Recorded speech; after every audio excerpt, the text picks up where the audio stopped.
Je vais vous raconter une histoire qui m'est arrivée, moi qui joue au poker, Texas Hold'em, le poker, vous savez, on met les cartes sur la table et on n'a que 2 cartes. Et ce jour-là, je jouais, c'était une partie à 8 joueurs. C'est moi qui donnais les cartes, ça m'arrange. Parce qu'on peut faire des mélanges classificateurs, en fait. Par exemple, là, c'est pour ça que je regardais un peu pour repérer les cartes.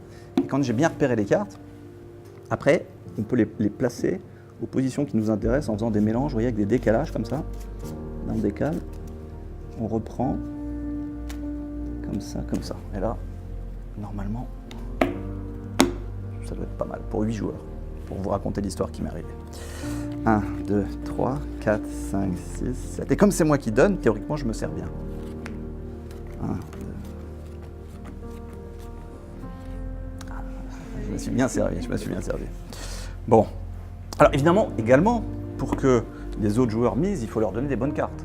Alors j'ai l'habitude de leur servir des petites paires, comme ça je sais qu'ils continuent à jouer. On ne peut pas donner des petites paires à tout le monde, parce qu'il y en a des fois, ils n'ont pas grand-chose. Pas grand-chose. Sauf lui, parce que ce jour-là, lui, il avait sa main fétiche. Dame 2, c'est une main vraiment pas bonne, mais c'était sa main fétiche. Donc, on va voir ce que nous réserve les 3 cartes qui arrivent, ça s'appelle le flop. Et ça, c'est pas mal. Parce que Dame 2, il est content, parce qu'il fait 2 paires. Lui, avec sa paire de 9, est très content, parce qu'il a un brelan. Donc là, il se sent bien déjà. Alors au moment de la turn, que j'avais préparé aussi, parce que... Comme ça permet aux joueurs de miser. Lui, il a un full maintenant. Et puis lui, il a un full supérieur, avec 3 dames et une paire de 2. Et donc, évidemment, j'espérais ne pas m'être trompé pour la dernière, mais normalement, je ne me trompe pas. Et je remporte avec un full aux As. Bon, alors, peut-être là, vous vous dites que le jeu est préarrangé ou quoi. Philippe, il se dit, je ne jouerai jamais avec lui. Exactement ça. Alors Philippe, tiens, je vais te demander de mélanger un peu les cartes. Et je vais vous montrer comment on peut préparer, justement, sans qu'il y ait préarrangement de quoi que ce soit. Et pouvoir donner les mains qu'on veut.